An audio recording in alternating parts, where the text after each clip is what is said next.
To celebrate Black History Month, I'm here at Anfield to speak to the first black player to win the PFA's Players' Player of the Year. He went on to become a Liverpool legend.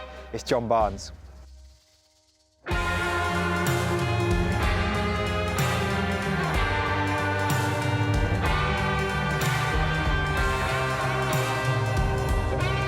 So many of my teammates when I first came to England from Stowe Boys Club in the Harrow Road, in the black area in Wilson and Harleston, never made it as footballers. And they were equally as good as me. And they were given opportunities, but they wouldn't put up with what came their way. And if you didn't put up with it and fought against it and fought back, you're the ones who get kicked out of the club, not the people who are abusing it.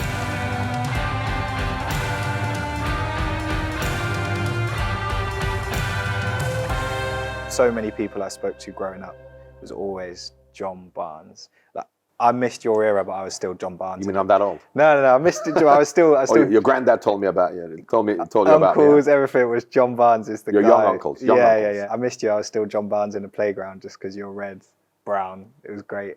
When you look back at your upbringing, growing up in Jamaica to 13, how much do you think that period of your life shaped who you are now? Well, your formative years are very important. And of course, they say, show me the boy, I'll show you the man. So that was. And then when I came here with my family and they went back to Jamaica, my dad's a diplomat when he was 17. So, I would say between 9 and 17 is really what made me in terms of my perception and the way I think about things. That age, my mom and dad went back to Jamaica at 17. I stayed here by myself. But by then, I had already been conditioned to think the way I think now from my family. And the black experience, the black British experience, I'm sure is different to the Jamaican black experience.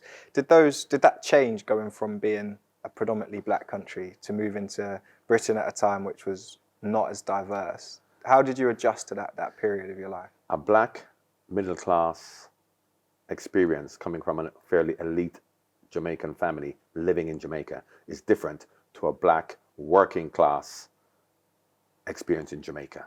Yeah. So I didn't have the black Jamaican experience that 99% of Jamaicans had. I had a black elite experience.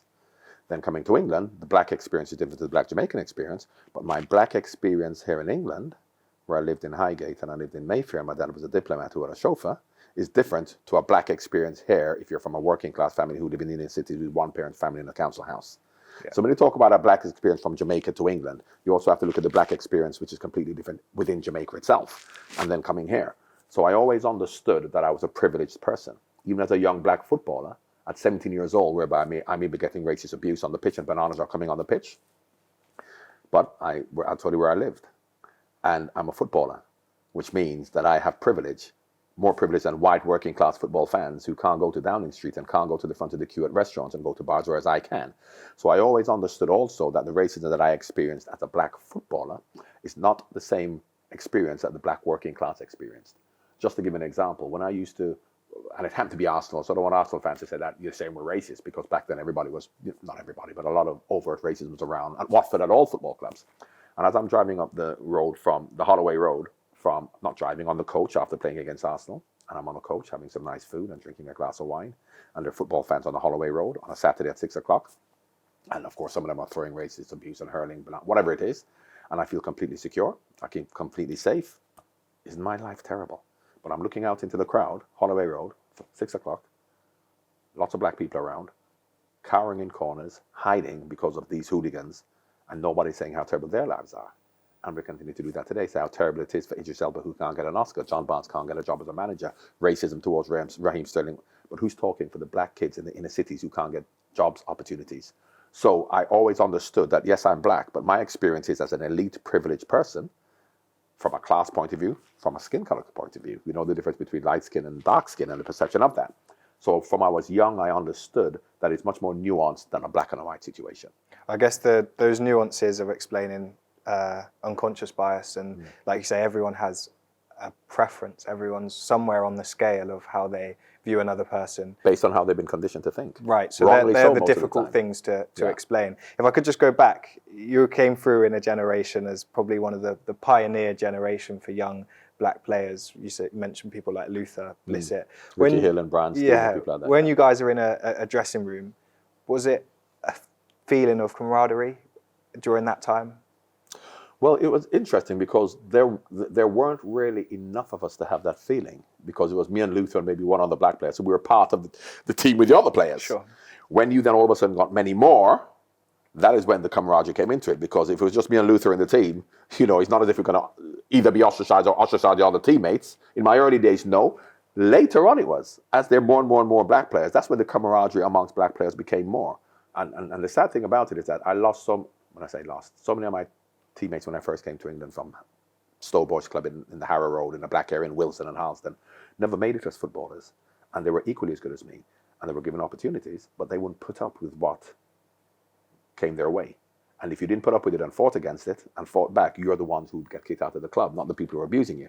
So I have 4 or 5 of my friends who could equally have made it as professional footballers. And I know they were going to clubs, given opportunities, but if anybody said anything to them, and they're kicked out of the club. And I'm keen, but Black History Month often ends up being these conversations. We were just laughing how we get our 1 month of the year to say whatever we can say and celebrate whatever we can celebrate. For you and a young John, who were the people you were looking up to? Were there any role models, any black figures who... My dad. Yeah. My dad. But don't forget, from an aspirational point of view, an inspirational point of view, my mother's family were instrumental in starting the first Jamaican government from a political point of view. So, they knew Marcus Garvey, and, Martin Luther King was with my grandfather at Marcus Garvey's wedding. So we knew black elite people. And so therefore, I did not need anybody to tell me that I'm not worthy, because my life showed me that I was. And that's why I'm saying it's fantastic for young kids now if they want to look to somebody to inspire them, because they feel downtrodden and feel that they can't achieve. But look who has achieved. But my whole life has showed me brilliant, successful black people. So I didn't need to learn about anybody else. In my own family, my mother's family, my father's family, they were my inspiration. Now, you've always been involved politically perhaps through your family, but less so during your playing years. That's my question. What action would you like to see off the back of this month? Let us come up with something tangible, and something tangible is exactly what I'm talking about. Through education, through councils, through organizations, multi-agency approach to tackling systemic bias, not just on the football field. It can highlight the problem, and then you have many more people who are invested in the communities to do work, maybe using football to highlight it. But we just feel as long as footballers are taking it or not, then that's enough. Well, John, appreciate your time. Thanks so much.